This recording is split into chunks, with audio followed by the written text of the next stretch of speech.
monsieur se fait tabasser spirituellement par cette petite fille et il continue de dire qu'il s'est perdu en venant dans cette maison. La petite continue de prier, de lancer le feu sur lui. Et là, il se décide à parler. Il dit, je vais parler s'il vous plaît, je vais parler, mais j'ai besoin d'eau, je vais parler. Et là, la petite continue de la tabasser. Et il dit, il a besoin d'eau. Le monsieur dit, tu n'avais pas vu l'eau avant de venir, comment avais-tu fait? Quand tu venais, quelqu'un t'avait donné l'eau? Et là, on lui demande de parler. Il dit qu'il a vu la petite jouait, le portail était ouvert et il n'y avait personne.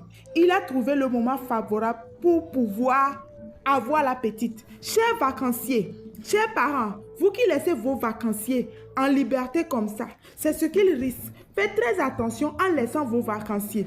Et là, il a fait tout ce qu'il avait à faire. Le papa était très fâché. Il a dit, s'il ne lui donne pas sa fille, il dit qu'il a besoin d'eau. La petite dit, quand tu es venu dans cette maison, quelqu'un t'a donné de l'eau? Et là, il a commencé par faire ses manigances. Le monsieur dit, faites vite, avant que je n'appelle les gens ici. Si j'appelle les gens, vous êtes foutus. Et là, il a commencé par faire des incantations. Et là, on voit qu'il y a un feu qui sort. Va-t-il pouvoir transformer cette petite en humain? Ce poisson va-t-il se transformer en humain? Et là, voici la petite qui redevient humain. Et là, tout le monde est surpris. Et là, il est fatigué. Il n'a plus de force. La petite décide de le rendre aveugle. Pensez-vous qu'il a mérité son sort? On lui dit, sors de cette maison. Et là, cette famille l'aide à sortir.